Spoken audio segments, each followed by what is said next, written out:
Не подчинился требованиям инспекторов об остановке и попытался скрыться, но неудачно. Погоня развернулась этой ночью за водителем БМВ. Его остановили на проспекте Победы. Внимание сотрудников привлекло не только состояние гонщика, но и содержимое его карманов. Что они обнаружили, расскажет Вероника Гайнутдинова. Погоня закончилась так же быстро, как и началась. Остановив БМВ на проспекте Победы, автоинспекторы обнаружили в салоне машины двух молодых парней. Обоим по 26 лет. При этом водитель стал заметно нервничать. Заподозрив неладное, инспекторы приняли решение досмотреть парня. Как оказалось, не зря. В кармане его одежды они нашли пластиковую упаковку от детской сладости. Вот только внутри был совсем не шоколад. Отпираться водитель БМВ уже не стал, так как не видел в этом смысла. Пояснил, что вез с собой мефедрон. Наркотическое средство стражи порядка изъяли при понятых, отправили на экспертизу.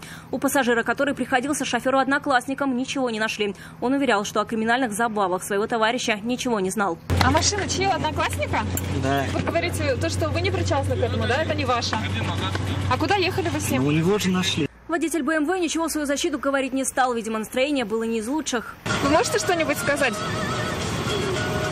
Инспекторы установили, иномарка принадлежит задержанному, которого по предварительным данным уже лишали водительского удостоверения за езду в нетрезвом виде. На время разбирательства у обоих парней изъяли мобильные телефоны.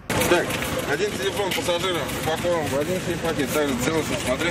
От прохождения медицинского освидетельствования на задержание в его крови наркотических средств водитель БМВ отказался. По закону это приравнивается к управлению в состоянии опьянения. За такое нарушение водителю грозит как денежный штраф, так и лишение водительского удостоверения. Машина же отправилась на штрафстоянку. Впрочем, ограничение вождения уже не главная проблема водителя. Если экспертиза покажет, что изъятое вещество действительно является наркотиком, то на задержанного с высокой долей вероятности заведут уголовное дело. Наказание будет зависеть от веса наркотиков. Вероника Гайнутдинова, Нафиса Ниязова, Наиль Абдуллин. Вызов 112. Мы делаем вам вызов. Смотрите одну из самых рейтинговых программ о происшествиях в Татарстане на нашем сайте tnv.ru.